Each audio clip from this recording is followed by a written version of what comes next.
Hey man, you guys are now tuned in to Sports Industry Podcast. I'm your host, DeJuan Thompson, and let's get into this Laker dub against the Denver Nuggets. Straight to it, bro. Straight to it. First half, first quarter. Let's talk about the first quarter. Bro, I think Denver hit like either 9 or 6 threes in the first quarter. They were like 6 for 7. Bro, like that was an extremely, there we go. That was an extremely tough-ass first quarter, bro. Denver could not miss. They could not miss in the first and the second quarter. And Lakers, we were still fighting, bro. Like, we were still fighting, especially in that second quarter. We end up getting the lead down to, I believe, like 6. And then fucking Denver goes on that 8-0 run. I think we get down with 13 or 14 points in that first half. Now, you look at it, man, like, traditionally, the Lakers, we haven't been a really good third quarter team.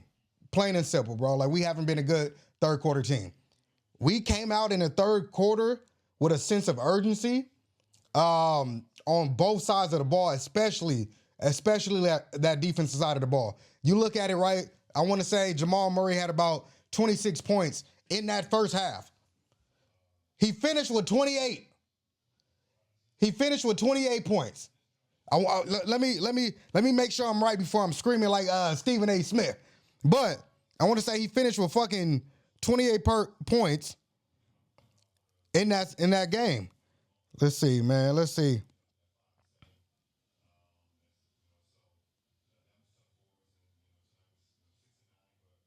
Let me see. All right. 28 points, bro. 2 points in the second half. You hold a dude like that to 2 points in the second half, yeah, man, we got a chance to win, and that's what happened in that fourth quarter. We continue to fight. We continued to just grind it out, bro. I think this is one of those games where you just have to fight, bro. As simple as that. You have to fight back to tie the ball game up, and you have to fight to get that lead. Now, a couple dudes that I wanna give some props to. Drew Timme. That motherfucker is balling. He is doing exactly what we need him to do. Get some points off the bench, plain and simple. He's a smart basketball player. He makes the right plays. He's bigger than a lot of dudes that are guarding him, because I want to say they play him at the 4. Like he's going to be bigger, plain and simple, especially in this NBA today. Tim Hardaway was guarding him for a couple possessions. He just got him in a post, hit him with a nice spin move, layup, got it. Like, Drew Timme looks really good right now in this Laker uniform. And, man, shout out to fucking him. Now, big shots, big-ass shots down in the fourth quarter, down the stretch. Marcus Smart, he hit some timely, I mean absolutely timely threes, bro. When they were doubling Luka, Marcus Smart really showed up, bro. He really showed up and showed out, and that's what we need from Marcus. We know what he brings. He brings the energy. He brings the defensive tenacity. And he has the ability to knock down threes at a consistent rate. That makes this team way better. Plain and simple. It makes this team way better. LeBron, he played really well, especially in that second half. I want to say he had like 4 turnovers in the first half, 3 in the first quarter. So, you know, he just figured out how not to turn the ball over, which is always good. I want to say he finished with like 18, 9, and 8. So he did really good. Luka Doncic, bro, Luka, he showed why he was the number 1 player voted in the All-Star game, had the most votes.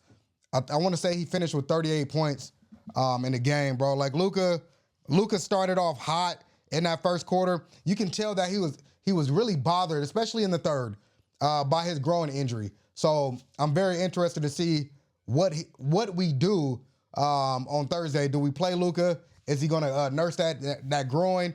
That's something that you just can't fuck with. You can't fuck with that shit at all. So we'll see what happens. But he showed out, man. 38 points, straight baller, absolute fucking baller. And now I know it's a lot of Laker haters gonna be like, bro, they didn't even have Jokic. They didn't have Cam Johnson. They didn't have the backup center. I'm drawing Valanciunas. Like, they didn't have the guys that they're supposed to have to truly compete. it is what it is. We still don't got AR, right? DeAndre Ayton went out in that third quarter and second half. So they missed some guys.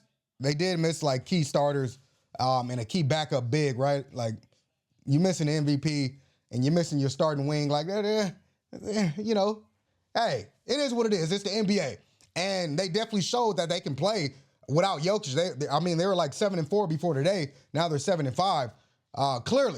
Clearly they showed that they can play without Jokic.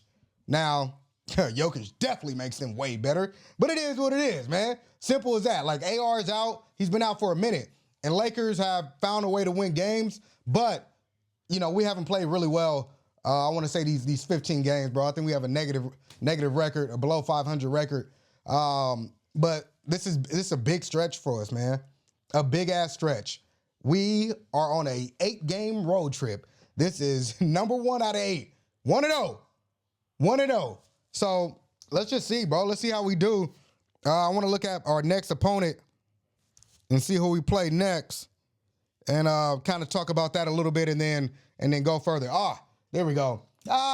This ain't really a road game. It ain't really a road game, bro. It's the LA Clippers. Same routine. Instead of going to Staples, Crypto, you going to what's that shit in Inglewood? Into a Dome. So, not really a road game, which is nice, which is kind of nice. So, Clippers, man, Clippers got whooped today. But the Clippers been on a good roll, man. I want to say they're like 12-2, maybe like 12-3 now, or 12-4. That's a good team with good players. They just had a bad stretch in the beginning of the season. Now they're truly showing what they can be in the Western Conference, man. Like you have these high expectations of them being a top 6 seed. Now, I think they're 10th or 11th. So, but their talent is undeniable, bro. Like you got Kawhi Leonard, James Harden, John Collins, Derrick Jones Jr., I believe is playing, Zubac, Brook Lopez. Like they have a lot of guys that can contribute and that can give the Lakers headaches, especially on that defensive side of the ball. Let's see how it goes, man. Let's see if the Lakers rest Luka, because his groin is clearly bothering them. But I'm actually be in El Salvador, and I'm going to try to figure out a way. No promises. But I'm going to figure out a way to try to get something in, man. Something in on YouTube, maybe even a discussion, man. But that's it, man. Thank you guys for tuning in to Sports Industry Podcast. Let's go.